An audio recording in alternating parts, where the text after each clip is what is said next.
అదే RTV app వార్తల్ని క్షణాల్లో చదివే అవకాశం ఉంటుంది. ఒక న్యూస్ పేపర్, ఒక టెలివిజన్ ఛానల్ మీ చేతుల్లో ఎప్పుడూ ఉంటాయి. తెలంగాణకు పోరాటాన్ని నేర్పిన యుద్ధ వీరుడు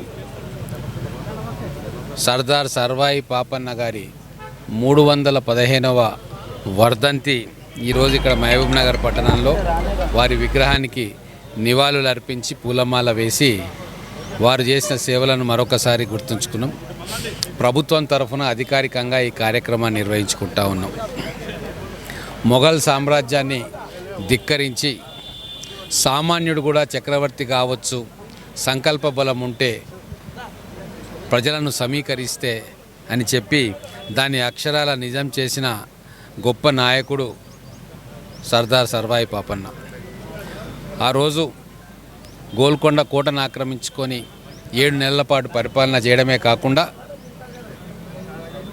గెరిల్లా దళాన్ని కూడా సమీకరించి బడుగు బహుజన వర్గాలన్నింటినీ కూడా ఏకం చేసి వారికి ఆకలి బాధను తీర్చిన గొప్ప వ్యక్తి.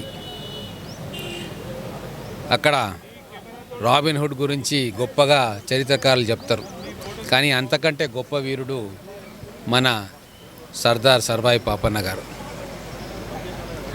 అందుకే ఆయన పోరాట స్ఫూర్తి భావితరాలకు గుర్తుంచుకునేలాగా చేయాలని చెప్పి మా కాంగ్రెస్ ప్రభుత్వం కూడా అనేక కార్యక్రమాలు ముందుకు తీసుకుపోతూ ఉంది.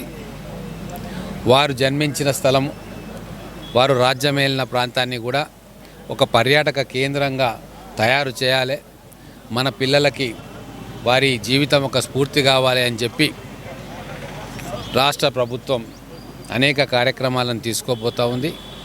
ఈరోజు ముఖ్యంగా మహబూబ్ నగర్ పట్టణంలో అన్ని వర్గాల ప్రజలు కూడా ఈరోజు ఇక్కడికి వచ్చి సర్దార్ సర్వాయి పాపన్న గారి 315వ వర్ధంతిని అందరూ కూడా జరుపుకొని వారి సేవలను ఈరోజు గుర్తుంచుకుంటా ఉన్నాం. మరిన్ని వీడియోస్ కోసం ఛానల్ ని సబ్స్క్రైబ్ చేయండి. లేటెస్ట్ అప్డేట్స్ కోసం వాట్సాప్ ఛానల్ ని ఫాలో అవ్వండి. ఆ లింక్ డిస్క్రిప్షన్ లో ఉంది.